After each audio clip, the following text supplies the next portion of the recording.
Niki ngaji bareng ya, terus ini buatan acara diskusi tapi acara apa? Ngaji. Saya mau ngaji tentang ayat Qul bi fadlillahi wa bi rahmatihi fabidzalika falyafrahu. Ajarkan Muhammad atau katakan Muhammad pada umatmu, sebaiknya atau seharusnya mereka hanya gembira dengan melihat fadlnya Allah dan rahmatnya Allah. Ini harus kita pahami mulai dari konstruksi yang paling pokok, yaitu akidah. Dua ahwal, ahwal itu satu perilaku sosial. Tiga mutammimat, sesuatu yang tidak pokok, tapi kita butuhkan dalam mengawal hidup ini. Saya beri contoh, orang itu sampai maksiat, itu karena cari kesenangan. Misalnya baru penat itu, ingin seneng, ada orang yang macam-macam lah, ingin melihat maksiat, apa itu pornografi, apa nyabu, apa macam-macam. Itu sebetulnya agama punya konsep yang luar biasa, yaitu seharusnya seseorang itu gembira dengan ketaatan. Lalu pertanyaannya caranya gembira gimana?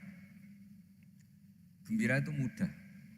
Jadi misalnya kamu sujud sama Allah Subhanahu wa taala. Terus cara berpikir begini, ini sekaligus ijazah. Cara berpikir begini. Ya Allah, ini kata Sayyidina Ali, kafani izzan an akuna laka abdan wa kafani fakhron an takuna li robban. Ya Allah, betapa sialnya saya andaikan saya jadi budak dari makhluk yang sama. Misalnya sampean itu seorang kiai atau rektor atau doktor atau orang terpelajar, kemudian kamu jadi budak atau hamba dari makhluk yang setara. Betapa hinanya saya. Maka kata Sayyidina Ali, ya Allah, saya ini cukup bahagia, cukup bangga karena jadi budak, jadi hamba dari zat yang super atau yang maha super. Ini kok Allah Subhanahu wa ta'ala.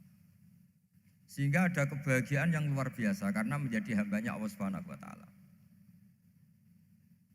Setelah bangga dengan jadi hambanya Allah, maka kita akan malu.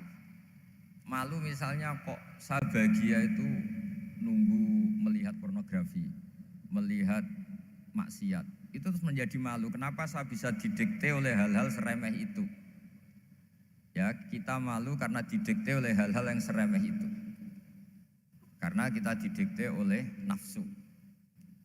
Jadi izzatun nafsi, satu harga diri seseorang itu harus dihidupkan untuk hanya tunduk kepada Allah Subhanahu wa ta'ala. Sehingga Nabi itu melatih satu logika tarkul ma'asi. Nabi itu dulu ketika ada seorang pemuda yang ya karena mungkin pemuda ya, dia itu mau masuk Islam, tapi uniknya kata pemuda tadi, saya masuk Islam tapi asal dibolehkan bebas zina. Jadi ini agak sableng gitu. Jadi mau masuk Islam syaratnya dibolehkan apa? Zina atau free sex gitu. Karena orangnya agak hiper.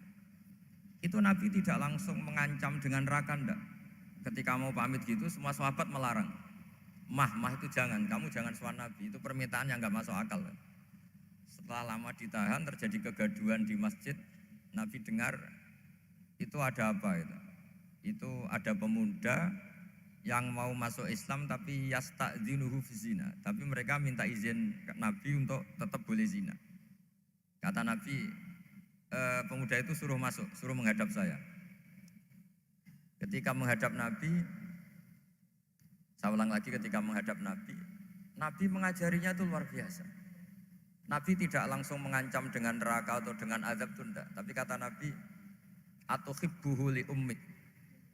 Kamu suka kalau ibu kamu itu jadi demenannya orang banyak. Oh enggak ya Nabi, yang demen ibu saya tak bacok kan. Karena ini ya agak preman, di mana-mana orang nakal agak preman. Terus atuhibbuhu li bintik. Kamu suka kalau putri kamu ya digitukan orang-orang. Oh ya enggak Nabi, yang gitukan putri saya tak bacok. Atuhibbuhu li kholatik. Kamu suka kalau bule kamu digitukan. atuhibbuhu li ammatik, kamu suka kalau saudara bapak kamu digitukan. Nabi itu mengeset ya, cara sekarang itu cuci otak mungkin. Nabi itu meluruskan otaknya anak muda itu betapa buruknya zina. Cara bahasa Arab ditakbih, betapa buruknya zina. Kamu suka kalau korbannya ibu kamu, putri kamu, bude kamu, bule kamu. Sehingga orang itu matur ya hasbuka ya Rasulullah, ini sudah cukup. Saya tidak pernah melihat sesuatu seburuk zina. Jadi fa'alqallahu fi qalbihi bughdha zina. Kemudian Allah meletakkan di hatinya, menanamkan benci zina. Sehingga akhirnya pemuda tadi menjadi iffah, menjadi menghindari zina. Artinya begini ya, ini mungkin yang lolos dari para kita sebagai dai. Kita tidak belajar banyak tarbiyahnya Rasulullah Shallallahu Alaihi Wasallam. Jadi kalau kita benci maksiat itu jangan hanya ditahdzir, ditakutkan neraka itu enggak, jangan hanya itu, tapi di logika. Jadi kalau kita menghindari maksiat itu selain karena takut azab, itu ada logika. Ada rangkaian pikiran yang menjadikan kita anti satu perbuatan apa maksiat. Jadi misalnya gini ya, kira-kira ginilah kalau contoh gampang itu. Ada orang gitu ya, nyanyi dengan pakaian yang mungkin pornografi gitu. Mungkin pemuda-pemuda ingin melihat itu, tapi bisa diobati gini. Kok enak dekne mergawe kok tak bayar ya, aku kehilangan duit. Meskipun dengan logika yang agak serampangan, yang penting menjadi kita ini punya harga diri untuk tidak tergantung hal-hal seperti itu. Sehingga Nabi itu cara menggambarkan tadi mulai atuhibbuhu li ummik. Kamu suka kalau ibu kamu jadi demenannya orang lain. Pemuda tadi bilang yang demen ibu saya mau saya bunuh. Ditambah lagi atuhibbuhu li bintik. Bagaimana kalau korbannya putri kamu, bule kamu, bude kamu. Sehingga terus si pemuda tadi betapa buruknya zina. Betapa murahnya zina. Akhirnya pemuda tadi alqawwa fi qalbi bughdha zina. Terus kemudian pemuda tadi itu sangat membenci dengan apa? Perzinahan. Nah, pikiran-pikiran seperti ini harus kita tanamkan. Harus kita tanamkan supaya orang itu benci melakukan maksiat karena satu memang takut sukhtuwah, takut dibendu Allah atau dibenci Allah. Dua memang logika kita mengarahkan tidak maksiat. Nah ini yang terkait Unisula yang nangani kedokteran, nangani medis.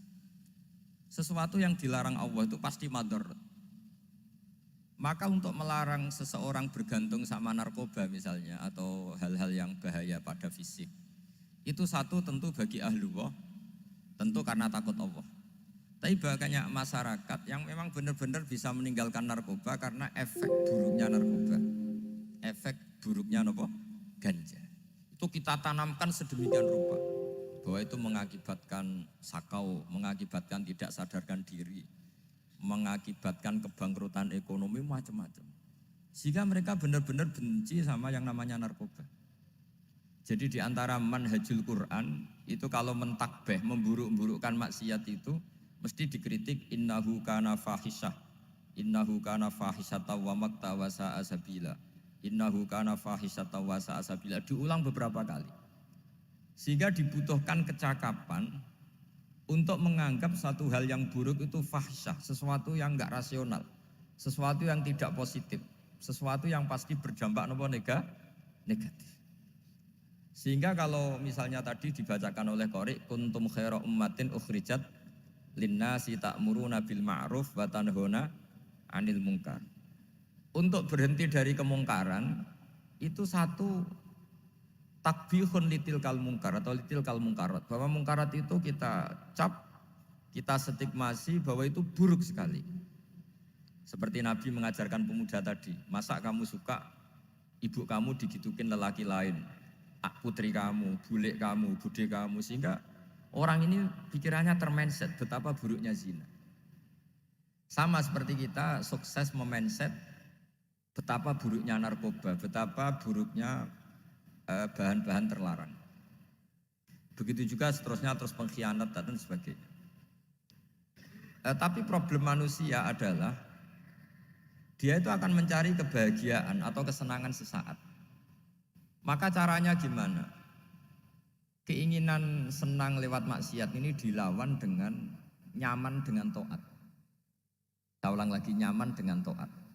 Sehingga ulama dulu punya kalimatul munajat, artinya kalimat hubungan pribadi sama Allah yang menjadikan orang itu nyaman. Dan ini yang diajarkan kitab-kitab tasawuf. Kitab tasawuf itu sukses mengajarkan melihat alam raya ini semuanya nyaman, termasuk yang mengecewakan. Itu dianggap nyaman.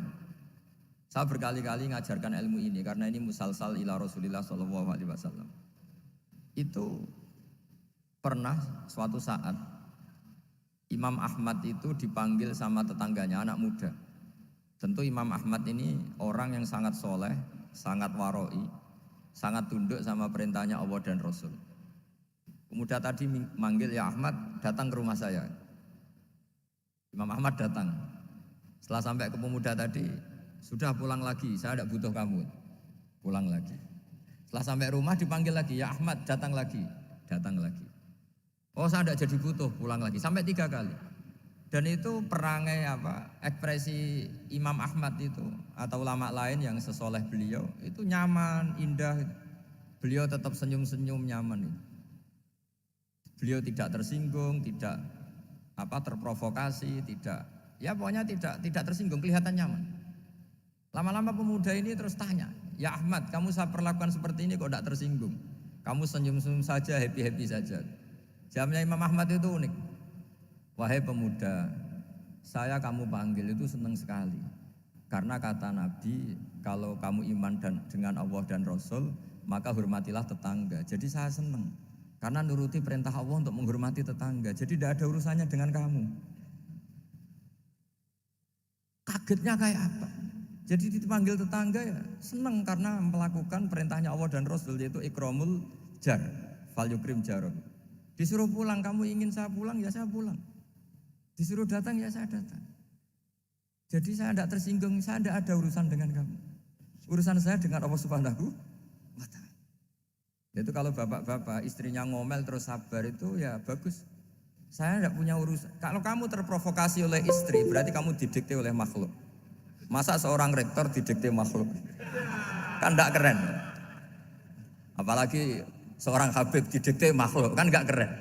Yang bisa mendikte kita hanya Allah Subhanahu wa ta'ala. Dan Allah mendikte kita, mengajarkan kita wa ashiruhunna bil ma'ruf fa in karihtumuhunna fa asa an takrahu shay'an wa yaj'alallahu fi khairan katsira. Jadi cara melihat istri kita bawel gitu atau cerewet, alhamdulillah ini ada pahala tanpa modal, cukup sabar.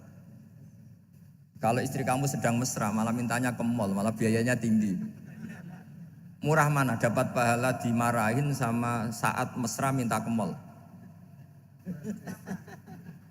Milih yang pertama kan? Nah ya itu tidak usah modal itu. Ya gitu aja. Jadi kalau istri sedang marah bawel, anggap saja ini rezeki. Dapat pahala tanpa apa? Biaya. Nah kalau pas rukun malah nantang ke mall, biayanya malah tinggi. Jadi ulama dulu itu melihat dunia itu happy.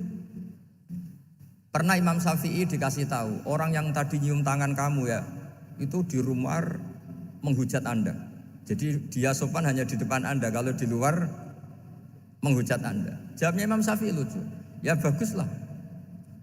Yang cerita ini kaget. Kenapa bagus ya Abu Abdillah? Kalau manggil Imam Syafi'i ya Abu Abdillah. Ya berarti saya masih wibawa, di depan saya tidak berani katanya. Jadi dipandang enteng saja. Jadi kalau kamu di depan kamu istri kamu tidak berani belanja, tidak ada kamu belanja banyak, anggap saja Anda wibawa. Jadi enteng saja. Pernah Imam Syafi'i dikasih tahu, separuh dari kampung Anda itu nggak suka kamu. Ya baguslah. Kenapa? Oh nak rukun malah bakal utang katanya gitu. Kira-kira yang utang itu yang rukun apa yang neng-nengan? Yang rukun. Jadi enteng saja. Masyhur itu makalahnya Imam Syafi'i.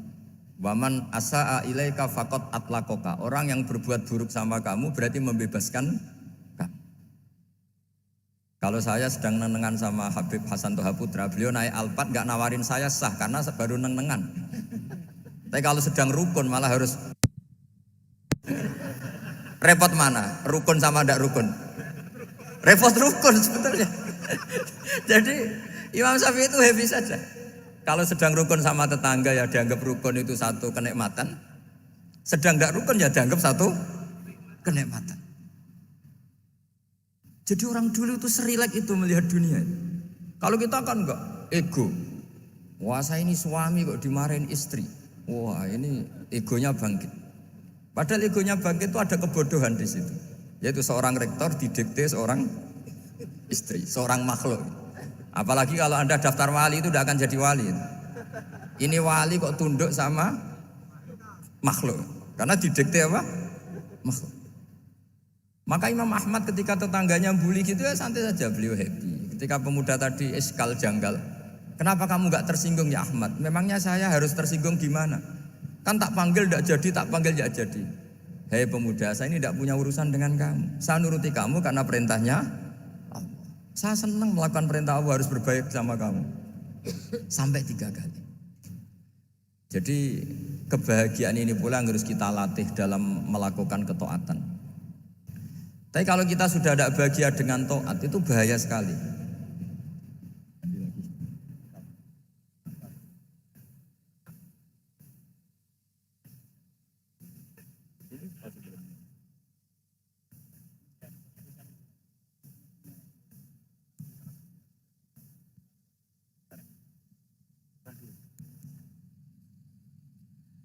Harus gini Bang prosedurnya.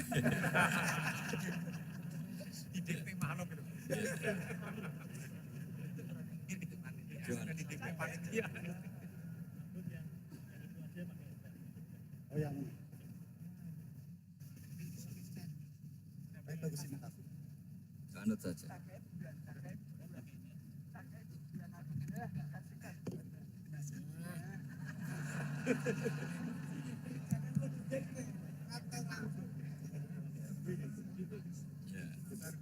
Sudah, ini sudah bisa.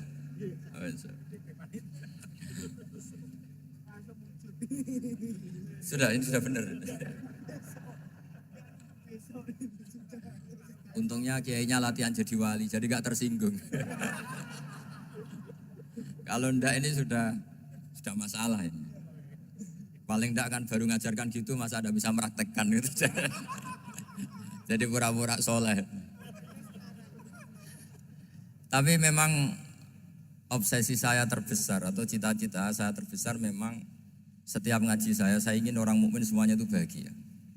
Dengan bahagia itu mereka tidak neko-neko ingin mencari kebahagiaan lewat jalur apa maksiat. Sehingga dalam konstitusi ulama yang ditulis di kitab-kitab usul fikih, dan itu kitab yang saya kaji, selalu saya kaji, itu membela-bela sesuatu yang mubah itu sampai luar biasa. Karena melihat mubah itu, misalnya Anda tidur itu berstatus mubah, Anda bermain catur berstatus mubah, Anda rileks sama teman jagungan semalam dengan teman rektor atau dosen atau yayasan, itu melihatnya bukan mubah tapi tarkul maksiyah. Misalnya saya semalaman asik musamarah itu jagungan malam sama Habib Toha Al-Munawwar. Itu awang hitungnya bukan, wah ini jagungan ngalor ngidul tidak penting tuh enggak. Malam itu bahak tidak ke dugem, tidak ke tempat maksiat. Sehingga ada ulama yang mengatakan mubah itu enggak ada. Saya ulang lagi, mubah itu enggak ada. Kan umumnya ulama bagikan wajib, ya kan, haram gitu. Terus diantaranya mubah, sunat, makruh. Ada ulama yang mengatakan mubah itu enggak ada. Kenapa? Logikanya begini, itsma min mubahin illa wa yatahaqqaqu bihi tarku haramimma. Karena tidak ada mubah yang Anda lakukan kecuali saat itu pasti ditinggalkannya sebuah keharaman. Misalnya Anda sedang jagungan sama istri di luar, di rumah, asik di rumah semalaman. Mungkin bahas hal-hal yang ringan. Mungkin melihat sinetron atau apalah yang ringan. Tapi di situ terjadi Anda meninggalkan ke tempat-tempat maksiat. Sekarang ninggal maksiat itu wajib apa mubah? Wajib. Padahal Anda sedang melakukan mubah. Nah itu dicatat oleh Allah itu tarkul haram, meninggalkan keharam. Jika masyhur dalam cerita wali-wali itu, Abu Yazid yang seperti itu ibadahnya pernah tanya, ya Allah lalu yang makomnya orang seperti saya siapa? Karena beliau semalaman ibadah terus. Sama Allah dijawab, ya yang tidur di pinggir kamu itu. Abu Yazid, lu kok bisa ya Allah? Dia kan tidur terus. Ya kan dia tidur berarti meninggalkan keharaman. Ngomong sing potongan tukang maksiat tuh apik turu apik melek kira-kira gitu. Apik turu. Timbang sama nak melek pola wis turu ae kira-kira gitu. Jadi gak usah dipaksa tahajud, dipaksa qiyamul lail itu. Iya kalau qiyamul lail. Kalau dapat informasi, kesini ikut saya, terus katut kan repot. Jadi perlawanan terhadap maksiat itu sebetulnya gampang dalam Islam. Karena tadi, gak ada sesuatu yang mubah kecuali saat dilakukan berakibat meninggalkan keharaman. Mudah sekali. Jika banyak orang jadi wali itu karena melakukan mubah. Itu ada orang jadi wali itu karena sering makan. Ya makan-makan biasa itu. Karena ketika makan, ya Allah, betapa doifnya saya. Katanya saya presiden, katanya saya rektor, saya kiai. Ternyata kalau gak makan tuh lemes. Apa hebatnya makhluk yang bergantung makhluk yang lain, yaitu makanan. Nah karena seperti itu terus dia al-laja ilallah, terus dia sungkeman ning Allah. Betapa lemahnya saya. Sebab itu ketika Quran mengkritik dan dengan tanda kutip kemungkinan Tuhannya Isa bin Maryam, itu ngeritiknya sederhana Quran itu. Mal masih ibnu Maryam illa rasul qad khalas min qablihir rusul wa ummuhu siddiqah kana yaqulanit ta'am. Isa itu tidak Tuhan, wong dia makan. Kamu kebayang enggak misalnya punya Tuhan, wah tadi Tuhan mampir ke rumah saya, dia lemes. Setelah tak kasih makan sehat lagi gitu. Itu kan enggak kebayang gitu. Tapi Tuhan marung di rumah saya, lemes tak gratisin, kayaknya enggak punya uang gitu. Setelah makan, wah gairah lagi. Kebayang gak punya Tuhan seperti itu. Sehingga Quran kalau gojlok sederhana, karena yakulanit to'am. Sehingga wali-wali itu kalau makan itu sadar lemahnya dirinya, betapa dirinya tergantung makanan. Sesuatu yang tergantung itu artinya tidak hebat, tidak Tuhan. Jadi untuk menjadi wali, untuk menjadi dapat ridhonya Allah itu sebenarnya sederhana. Termasuk ada cara jadi wali yang agak kacau, tapi ini ya benar, asal niatnya benar. Misalnya Unisula besar, ya kurang besar lagi. Kita sudah punya uang, kurang banyak uang lagi. Itu Nabi Ayub, itu kan seorang nabi. Pernah diuji Allah, ini ada di Sahih Bukhari. Nanti kamu tanya, hadisnya Sahih enggak? Ini ada di Sahih Bukhari. Kadang orang kota itu aneh, enggak ahli hadis tapi tanya, Sahih enggak? Padahal andekan dibodohi Sahih, ya ngandel saja. Jadi kadang ya aneh. Enggak tahu kok tanya itu.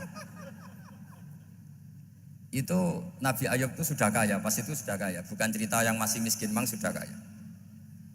Beliau di kamar dihinggapin satu belalang dari emas.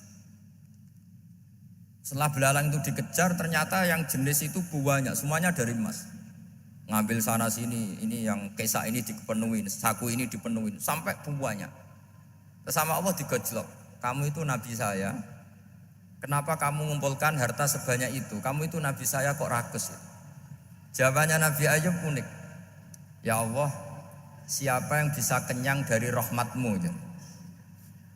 Ya, jadi kalau kamu punya uang 1 miliar, kok ingin 1 miliar 100, ingin 1 miliar 200, itu cara ngitung bukan uang. Ya Allah, siapa yang bisa kenyang dari rahmatmu? Karena rahmat Allah tidak terbatas, sudah Gusti tenang saja. Meskipun saya gini, rahmat Anda tidak akan habis. Sehingga waroi ada ilmunya, tomak juga ada ilmunya. Termasuk ragus itu juga ada ilmunya. Misalnya begini, ini contoh ragus yang ada ilmunya begini. Ini saya beri contoh. Mungkin yang boleh niru orang-orang soleh, kalau nggak soleh jangan. Imam Syafi'i ini cerita nyata. Imam Syafi'i itu dulu ketika ngaji masih muda itu nggak suka sama guru yang kaya. Kebetulan dia punya guru miskin terus. Namanya Sufyan As-Tsauri, itu miskinnya Masya Allah. Sufyan bin Uyainah juga miskin. Jadi dia miskin, punya guru miskin terus. Sehingga idolanya ya sama guru-guru yang miskin. Suatu saat guru-guru ini menyarankan dia ngaji Imam Malik. Imam Malik itu kaya raya. Itu babutnya Imam Malik kalau diinjek itu mata kakinya tidak kelihatan saking halusnya. Kalah Indonesia kalah. Imam Malik tuh gaya.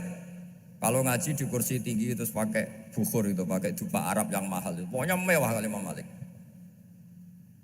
Terus dia mulai ini kiai kok kaya. Kemudian setelah beliau alim tanya, saya harus ngaji siapa setelah ilmu jenengan habis kira-kira gitu. Kata Imam Malik, sudah kamu tidak usah perlu ngaji saya, kamu sudah alim alama. Terus Imam Malik datang ke Baki. Zaman itu Baki itu semacam kayak rentalan ya, semacam Grab lah kalau dulu itu. Mana kafilah yang mau ke Irak gitu.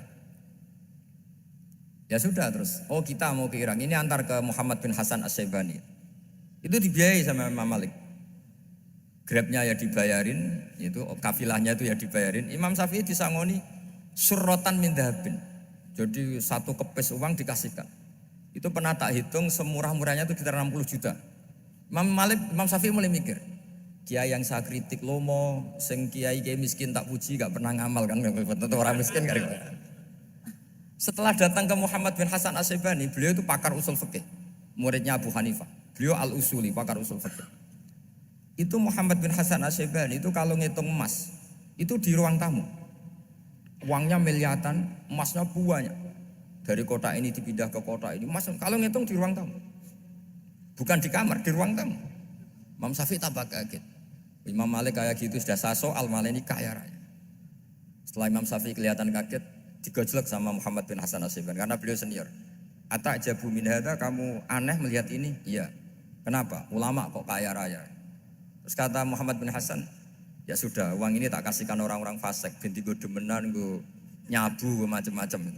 Oh jangan, nanti dipakai maksiat. Pun jenengan mawon sing suka. Semenjak itu Imam Syafi'i rubah mindset. Jadi kalau kampus ini ingin akreditasi A, ingin mulia, ingin apa, kamu ridho kalau yang punya prestasi seperti itu adalah orang-orang fasik. Ridho enggak? Enggak kan? Maka didoakan ini. Nah itu namanya berpikir secara usuli. Kamu jangan hanya nuruti karena berpikir waroi terus kamu benci kekayaan, benci pangkat, benci apa, enggak bisa seperti itu. Karena pangkat dan kekayaan ketika dikelola secara kesolehan maka akan menjadi energi positif yang luar biasa. Semenjak itu Muhammad bin Hasan As-Syaibani berhasil mendidik Imam Syafi'i. Sampai akhirnya keterusan Imam Syafi'i berpendapat kalau orang Islam bisa bikin rumah tingkat kok punya rumah reot itu haram kata. Akhirnya keterusan. Kalau bisa jadi bupati kok jadi ketua RT juga haram. Karena al-Islam ya'lu wala yu'la alaih. Islam itu luhur bukan bisa diluhurin. Sehingga rata-rata orang Syafi'iyah termasuk kiai-kiai Indonesia itu rata-rata ya agak-agak politikus. Ya agak-agak kedonyan, mungkin sebagian kedonyan tenan gitu. Karena gak ridho gitu loh. Kalau kesempatan itu dikuasai orang fasik kemudian menjadi kekuatan maksiat. Coba kalau bupati itu orang yang fasik. Kemudian programnya supaya rakyat seneng semalaman dangdutan yang purno misalnya. Supaya rakyat seneng dibolehkan dugem, dibolehkan judi. Tapi kalau yang jabat orang soleh kan ada beberapa perda yang menolak penyakit apa? Masyarakat. Jadi kamu jangan melihat bahwa kepangkatan ini hanya sebagai alat korupsi, alat otoriter, enggak. Asal kena orang soleh, maka ini menjadi energi kesolehan atau energi positif. Sebab itu ketika Allah muji para nabi yang soleh, diantaranya disifati apa? Faqad ataina ala Ibrahim al-kitab wal hikmata, terus ayat wa atainahum mulkan azim. Dan Nabi Ibrahim dan keluarganya tak kasih kerajaan yang besar. Nah sekarang masih banyak orang yang cara pandang ngapain bikin unisula yang megah, ngapain berambisi punya akreditasi A dan sebagainya. Menyoal seperti itu salah secara usul fikih. Karena secara usul fikih kesempatan yang baik tentu harus diperjuangkan oleh orang-orang yang soleh. Karena ini supaya jadi otoritas yang positif. Itu dulu ada latihannya. Jadi orang dulu itu gampang sekali ketika milih miskin ditanya, kenapa miskin? Saya ingin hisab saya ringan. Tapi ketika mereka kaya, yang soleh, supaya harta ini tidak dipakai orang yang nanti dipakai maksiat. Kita misalnya orang soleh kok mau pangkat, karena kita ada ridho kepangkatan itu dipegang orang maksiat, kemudian menjadi energi maksiat. Begitu juga seterusnya. Maka ulama dulu itu rileks. Sampai Senawawi Al-Bantani itu nanti bisa dicek di tafsir Qul hal yastawil ladzina ya'lamuna wal ladzina la ya'lamun. Beliau muji-muji ulama. Kemudian ada seorang yang agak hasut mungkin. Tanya begini.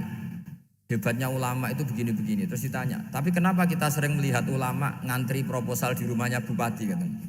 Sementara bupati nggak pernah datang ke ulama ngaji ihya. Jawabannya Imam Senawawi itu unik.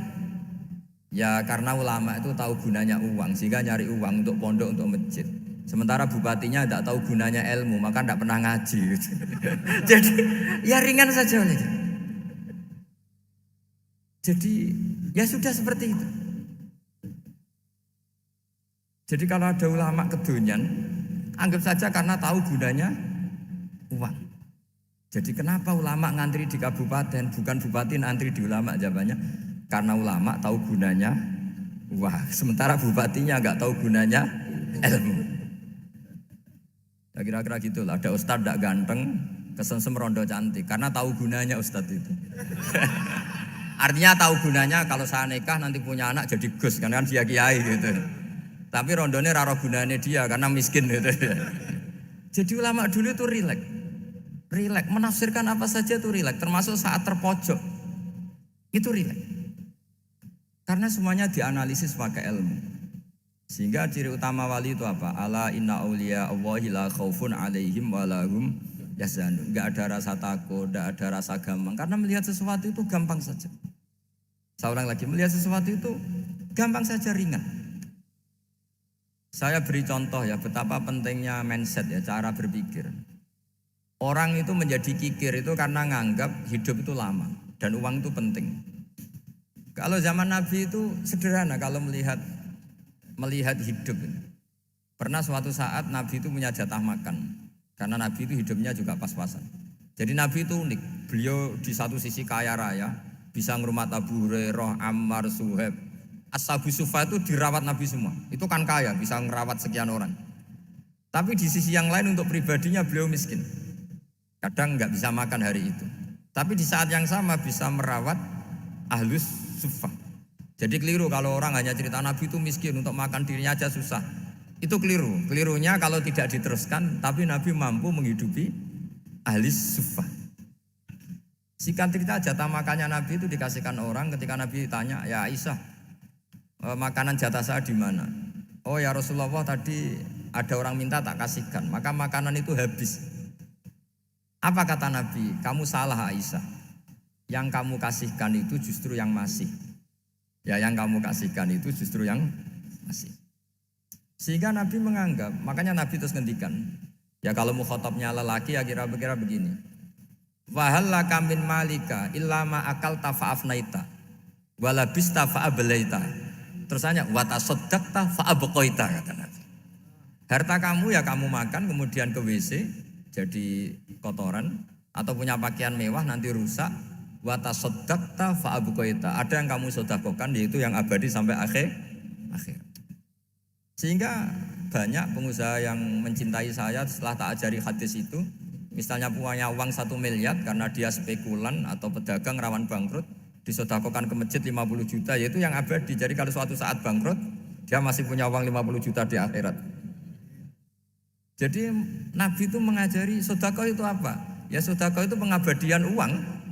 Kalau kita kan enggak, bilang sedekah itu nguras uang. Itu pikirannya setan, dan pikirannya orang Islam. Itu cara berpikir setan, bukan cara berpikir umat apa? Sehingga Sayyid Ali Zainal Abidin itu kalau ada orang minta, kemudian beliau ngasih, itu beliau bilang gini, marhaban biman hamala zadi ilal akhirah. Matur nuwun nggih jenengan sing beto sangu kula nate. Jadi dianggap teller saja. Orang yang minta uang beliau itu dianggap tukang nyatet bank ini. Karena sudah ditabungkan, ya sudah. Kalau kita kan enggak, wah pengemis tuh ganggu gini-gini. Kecuali pengemis profesi ya mungkin kita agak-agak enak. Mari zaman akhir itu ada pengemis apa? Profesi. Jadi repot. Terus tak beri contoh lagi kebahagiaan ketika kita milih Islam moderat. Islam kita diajarkan guru-guru kita, utamanya oleh guru kita Mbah Maimun. Saya juga sering ketemu beberapa ulama dunia termasuk Habib Umar. Saya juga ikut sowan ke sini pas beliau sama Habib ini Hasan Toha Putra di sini sama Orang-orang moderat itu cara berpikir juga luar biasa indah. Beliau pernah cerita ya, beberapa ulama lah, banyak yang cerita itu. Saya pernah diceritani seorang alim, ketika ada orang ekstremis itu mau ngebom di tempat maksiat. Kebetulan yang maksiat itu kebanyakan ya orang Islam, karena di negara yang mayoritas Islam. Ditanya sama Syekh Sa'rawi itu. Syekh Sa'rawi itu mufasir top di mana? Mesir. Ini mau tak habisin karena mereka orang Islam kok maksiat terus. Terus ditanya sama Imam Sa'rawi, laumatu ala khini ma'asihim aina masiruhum. Kalau mereka mati dalam keadaan maksiat, mereka kemana? Ya ilanar, mereka pasti masuk neraka. Terus ditanya sama Imam Sa'rawi, wahal masiruhum ilanar muradun nabi amlah. Punya umat maksiat kemudian mati masuk neraka, itu yang diinginkan Nabi apa enggak? Ya tidak aja. Ya sudah, enggak usah dibom, ditunggu tobatnya kata. Karena kalau mati dalam keadaan itu ke neraka, dan itu tidak yang diinginkan Rasulullah Sallallahu Alaihi Wasallam. Terus ekstremis ini menjadi tobat, tidak berpikir ekstremis, Mas. Jadi orang itu harus berpikir mindset yang baik. Meskipun kadang berpikir baik itu ya agak-agak kacau. Ada seorang wali majdub, itu kalau berdoa agak kacau, tapi gak bisa dibantah. Masyhur itu doa itu. Ini sekaligus ijazah, tapi kalau sebelum wali gak boleh. Itu datang ke makamnya Rasulullah SAW. Terus doanya itu begini, ya Allah sekarang terserah engkau. Ya Allah sekarang terserah engkau. Jika saya kamu jadikan orang soleh, jika saya engkau jadikan orang soleh, maka surra habibuk, maka kekasihmu ini senang. Yang susah musuhmu yaitu setan. Tapi kalau engkau menjadikan saya orang fasik, maka yang susah kekasihmu, yang senang musuhmu. Jangan punya dua pilihan itu. Wah itu kan doa tapi kayak teror itu. Ya jadi berdoa di Raudhah. Wah itu pasti mandi itu karena agak-agak maksa Tuhan itu. Ya Allah, engkau punya dua pilihan. Jika saya jadi orang soleh, maka kekasihmu ini senang. Musuhmu yang susah yaitu setan. Tapi jika saya jadi orang fasik, maka musuhmu yang senang, kekasihmu yang susah. Mohon terserah jenengan, mau menyenangkan kekasihmu apa menyenangkan musuhmu gitu. Kira-kira gimana? Kalau tertarik boleh doa itu dipraktekkan. Tapi kayaknya kalau copy paste itu gak keren apa? Jadi dulu orang itu muamalah sama Allah dan Rasul itu rileks. Rileks itu nyaman karena ya tadi kul bi fadlillah wa bi rahmati fa bidzalika falyafrah. Sehingga Imam Izzuddin bin Abdissalam itu ngendikan innal ladzina yarmunal muhsanatil ghafilat. Di antara kebaikannya ibu-ibu atau mbak-mbak ini harus berstatus ghafilat. Perempuan-perempuan pelupa. Ghafilat itu pelupa. Pelupa dari kenikmatan maksiat sehingga mereka dengan taat. Misalnya ada ibu-ibu atau mbak-mbak atau juga bapak-bapak tahajud, kemudian nyaman dengan tahajud itu. Kira-kira terbersit enggak ingin maksiat? Enggak kan, karena sudah nyaman dengan tahajud, dengan taat. Maka dibutuhkan kenyamanan dalam beribadah. Sebab itu ala bizikrillahi tatmainnul qulub. Makanya saya termasuk kiai yang setiap ngaji itu happy, seneng. Karena ini untuk kampanye. Senang dengan ngaji, dengan taat itu sudah luar biasa. Kayak apa kalau mereka senangnya kalau nunggu melakukan maksiat. Jadi termasuk bentuk perlawanan kita terhadap maksiat adalah usahakan kamu tuh bahagia, senang dengan taat. Istiqnas billah, mu'anasah billah, farah billah, itmi'nan tumaknina billah. Sehingga ini mencukupkan kita tidak berkebutuhan maksiat. Meskipun kita ya manusia, pasti suatu saat atau sudah pernah maksiat. Serasa diceritakno lah, itu mesti gitu. Lah orang-orang dulu itu orang yang sukses mengelola bahagia ma Allah wa billah walillah. Sehingga wali-wali dulu itu jadi wali itu tidak mesti karena ibadahnya banyak itu enggak. Mereka orang yang ibadahnya itu biasa. Biasa-biasa sekali. Ulama-ulama dulu ibadahnya biasa sekali. Tapi qulubuhum ma Allah, hatinya itu ma Allah. Itu ada seorang wali itu jadi wali, Umar bin Abdul Aziz yang dikenal Khamisul Khulafa. Khulafa. Di luar Khulafaur Rasyidin 4, di antara yang soleh adalah siapa? Umar bin Abdul Aziz. Itu ketika mau meninggal, itu senangnya bukan main.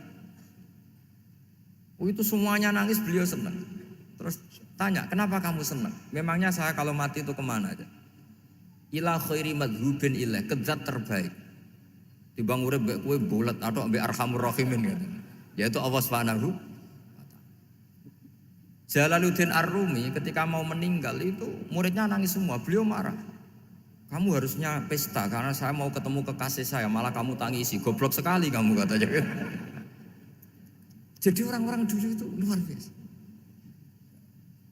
Karena tadi mereka tidak ingin ketemu Allah itu dianggap problem. Harus sesuatu yang membahagiakan. Makanya wali-wali itu kalau berdoa begini. Wa khairu ayyami yauman alqa fih, dan jadikan hari terbaikku adalah hari ketika saya ketemu engkau ya. Pernah dengar doa itu? Wa khairu ayyami yauman alqa fih, dan hari terbaikku adalah hari saat ketemu engkau. Aman kan enggak? Sampai mati ku wedi. Saya tidak tahu wedi dosa apa wedi Israel apa wedi malaikat siapa? Mungkar nakir. Sebenarnya tidak perlu seperti itu. Karena cara pandang Nabi itu ini bisa dipraktekkan. Kalau kamu orang baik, mati artinya apa? Ya baik. Karena husnul khotimah. Kalau kamu orang yang buruk, itu kata Nabi, anggap saja mati itu akhir dari keburukan kamu.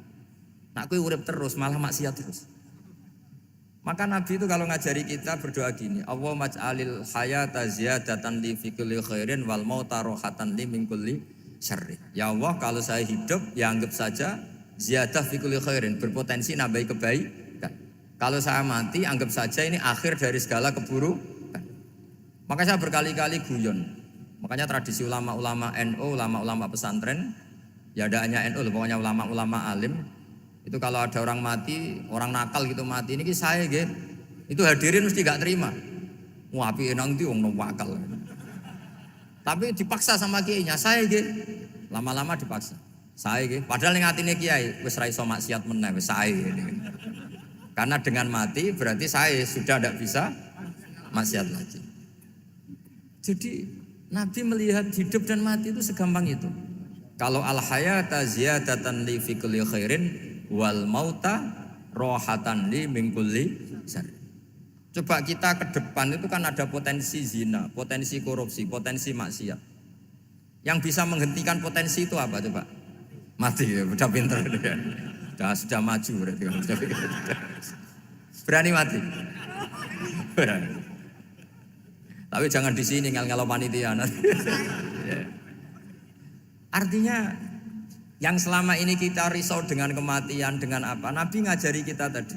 Allahumma ij'alil hayata ziyadatan li fi kulli khairin wal mauta rohatan li min kulli syarr. Ya Allah, jadikan hidup ini sebagai bekal menambah kebaikan, dan suatu saat kalau saya mati, semoga itu akhir dari segala keburukan. Jadi artinya Nabi itu ngajari kita itu positif terus. Sama seperti ulamanya tadi. Nak lagi rukun mbek tonggo ya sanggep ae kanca keapian. Nak nenengan ben ra utang ngoten. Dadi pokoknya penak terus itu lho. Nak bojo lagi ngamuk alhamdulillah gak ngajak blonjo. Nak pas rukun ya alhamdulillah kok lagi rukun. Jadi gampang semua. Makanya ada seorang alim itu ngendikan begini, ada yang tanya. Saya tuh dulu ketika kaya, teman saya sering main ke saya. Setelah saya miskin gak ada teman-teman yang ke saya. Dikira si Habib ini kebetulan orangnya Habib itu mendukung keluhan dia, ternyata enggak. Si orang alim itu bilang gini, malah bagus toh gitu. Kowe wis melarat buruhe wong. Ya sudah kamu miskin buruhnya orang lain, misalnya tukang manol di pasar atau tukang becak. Kemudian teman-teman kamu datang, malah kamu malu tuh jadi tontonan. Bagus kalau mereka lupa pas kamu miskin enggak ada yang lihat katanya. Jadi apa ya, dianggap enteng saja gitu. Akhirnya orang ini gak jadi ngeluh. Selama ini kan kita ngeluh ya ketika miskin teman-teman gak datang. Coba kalau mereka datang pas kamu buruh bikin botol di orang lain. Mantan bos buruh, malu gak? Milih datang apa enggak? Enggak lah, sudah bener itu. Jadi ulama dulu itu makanya sering baca biar tahu solusi hidup. Jadi ulama dulu tuh gampang sekali melihat kehidupan itu. Gampang sekali, indah, gampang. Sekarang tuh enggak. Orang itu cara berpikir nuruti nafsu, itu yang bahaya. Makanya Quran ngeritik ara'aita man ittakhadha ilahahu hawa. Orang yang cara berpikir itu nuruti hawa nafsu. Kalau zaman Nabi, zaman sahabat, zaman ulama itu enggak seperti itu. Sehingga cara berpikir itu mudah. Makanya kata Nabi, absyiru ya ma'syaral muslimin, kata. Kamu harus senang ya ma'syaral muslimin. Allah sekarang buka pintu langit yang sebelumnya enggak pernah dibuka. Dan Allah yubahi bikum malaikata, dan Allah membanggakan kamu kepada para malaikatnya. Kenapa? Umatnya Muhammad, umatnya Rasulullah Muhammad SAW itu kalau sampean kepengen mati setiap saat itu baik, itu resepnya gampang kata Nabi. Addu faridotan wantadzoru ukhra. Jadi Allah memberitahu, ya Muhammad, umatmu ini luar biasa. Jadi misalnya tadi kita sholat subuh, ditanya, Bahak kamu sekarang ngapain? Nunggu sholat duhur ya. Setelah sholat duhur ditanya lagi nunggu apa asar. Sehingga famangkanat hijratuhu ila wa rasulih fa hijratuhu ila wahi. Jadi kalau ya sudah ini tak ijazahkan. Kalau setelah sholat subuh nunggu apa? Duhur. Setelah duhur nunggu. Sehingga ketika kita mati itu statusnya penunggu sholat. Tapi kamu kan enggak miskin. Kenapa? Penunggu kaya. Ya itu enggak masuk surga itu. Penunggu kemapanan. Berarti kan menunggu sesuatu yang seleranya nafsu. Beda kalau penunggu sholat. Berarti kamu di dunia menunggu ritual ibadah. Maka di antara ijazahnya Nabi apa? Addu faridotan wantadzoru ukhra. Melakukan satu fardu. Kemudian kita menunggu tugas berikutnya. Jadi niati saja setelah subuh nunggu apa? Duhur. Setelah duhur, meskipun kita di perapatan, apa? Nunggu asar. Tapi ya asar betul, jangan nunggu tok pas asar ndak. Jadi sebetulnya umat ini gampang sekali. Jadi di antara kebanggaan Allah, yubahi itu Allah bangga dengan malaikatnya adalah umat ini adalah addu faridotan wantadzoru ukhra, melakukan satu fardu kemudian menunggu fardu yang lain. Dari mengkhidmati kampus, ingin mengkhidmati masyarakat, dari satu masyarakat lokal Semarang menjadi sampai sekarang sampai Banjarmasin, Unisula mau bikin kampus di sana terus gitu. Dari satu tugas ke tugas yang lain.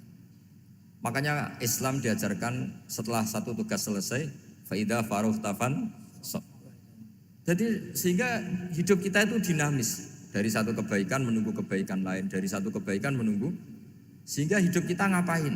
Nunggu satu kebaikan. Ini sudah masuk famangkanat hijratuhu ila wa rasulih fa hijratuhu ila wa rasulih. Sehingga bayangkan kalau kita direkam Allah, Gusti kula ampun mati nak dereng sugih. Wis melarat puluhan tahun, sakit, nunggu sesuatu sing sifatnya nafsu, kepengin sugih. Sugih tok jak cukup. Tahu buruhno wong sing tahu ngenyek ndekne lho, itu kan urung-urung wis dendam. Saya belum mau mati sebelum kaya dan buruhkan orang yang pernah melecehkan saya. Wis ngono akhirnya mati urung sugih. Berarti wis fakir matine hasud. Mau itu ngenes dunia akhirat kan kira-kira seperti itu. Kamu santai aja kalau fakir berarti meringankan hisab karena ada banyak harta. Yang mau dihisab papanya enggak punya apa-apa. Jadi saya mohon sekali ya, Islam itu mengawal kebahagiaan. Sebab itu sampai bahagia itu menjadi perintah Islam, qul bi fadlillah wa bi rahmatihi fa bidzalika falyafrahu. Karena dengan bahagia bitaat diharapkan orang Islam itu tidak bahagia atau cari kesenangan lewat jalur maksiat. Sehingga ciri utama wali apa? Ala inna auliya Allahi la khaufun alaihim wa lahum yahzanun. Sehingga ulama dulu itu rileks-rileksnya. Termasuk yang saya ceritakan tadi, Imam Ahmad, Imam Syafi'i. Itu melihat apa saja rileks. Ya tadi kalau disenangi orang ya barokah, punya kawan kebaikan. Nak dineng ya barokah dineng di gedingi tonggo rada utang, ngeranjuk tulung gitu. Jadi rileks saja. Masyhur itu Imam Syafi'i ngendikan, waman asaa ilaika faqad atlakoka. Orang yang berbuat buruk sama kamu, hakikatnya adalah membebaskan kamu. Atlako itu apa? Membebaskan. Enak gak jadi hidup gitu? Kalau kamu kan enggak, kok gedeng aku salahku apa? Malah kamu ujub tuh, orang kok gak tahu salahnya. Kamu jadi suami, istrinya ngomel, kurang apa saya sebagai suami? Ya kurang banyak, tidak ganteng, tidak kaya, tidak ini. Malah kalau diterangkan malah parah toh. Ya sudah rileks saja, kalau dia ngomel ya tadi, alhamdulillah dapat pahala tanpa apa? Biaya. Terus ngomel kan butuh energi, paling yang tidak kuat 3 jam. Nanti juga berhenti apa? Sendiri. Terus ambil nilai positifnya, misalnya ngomel sama suaminya, bagus lah. Kalau ngomel sama tetangga malah kayak apa gitu aja udah. Jadi ulama dulu itu gampang sekali melihat hidup. Rasulullah ya gitu, melihat hidup tuh gampang saja. Ketika tanya, ya Aisyah apa ada sarapan? Tidak ada ya Rasulullah, ya sudah saya tak puasa. Jadi enteng saja. Kadang-kadang beliau ingin puasa ya puasa sunat, ada sarapan nggak jadi puasa. Rileks. Nabi itu rileks. Kalau ngajari kebaikan juga rileks. Nah sekarang itu banyak orang yang karena mungkin kurang baca, Islam itu kayak menjadi aturan yang bengis, yang repot, yang mengekang. Itu tidak seperti itu. Yuridu wa bikumul yusra wala yuridu bikumul usra. Allah menghendaki agama ini mudah. Sehingga ada sahabat di Imami Mu'ad itu baca Baqarah. Sahabat ini pekerja petani, mufarokoh ditinggal. Ketika Mu'ad lapor, ya Rasulullah ini ada orang munafik, tengah-tengah sholat mufarokoh saya ditinggal. Yang disalahin itu tidak yang ninggal tapi Mu'ad. Afattanun anta ya Mu'ad, kami itu tukang fitnah. Masa ngimami petani pakai surat Baqarah? Jadi yang disalahkan ini imamnya. Kalau kamu jadi imam, sholatnya ya yang cepat. Makanya terus banyak orang kecepatan karena tadi. Jadi Nabi itu enteng sekali. Jadi apa ya, Nabi itu beda dengan yang kita bayangkan beda. Nabi pernah ngaji di masjid, kemudian ada tetangga lewat pakai cangkul ke kebun. Semua sahabat gerutu. Ini orang tidak benar, ada Nabi ngaji ditinggal saja ke kebun, tidak ikut ngaji. Jawabannya Nabi tidak, itu bagus itu, ikut sunnah saya. Kenapa ya Rasulullah? Dia kerjanya nyari halal. Dan untuk menghidupi keluarganya itu juga ajaran saya. Sehingga yang ngaji ya ajarannya Nabi, yang nggak ngaji karena kerja mencukupi keluarga juga ajarannya Nabi. Segampang itu. Oh, kalau kayaknya kamu kan, wes gak roh akhlak kan gitu. Nabi rileks saja Nabi. Sampai bisa lihat itu di Ihya, di bab Fadhailul Kasbi. Makanya ini penting sekali supaya orang itu berpikir Islam atau mendakwahkan Islam itu berdasar sanad. Ya, yang muttasil yang pernah dilakukan Rasulullah Shallallahu Alaihi Wasallam. Semoga barokah. Assalamualaikum warahmatullahi wabarakatuh.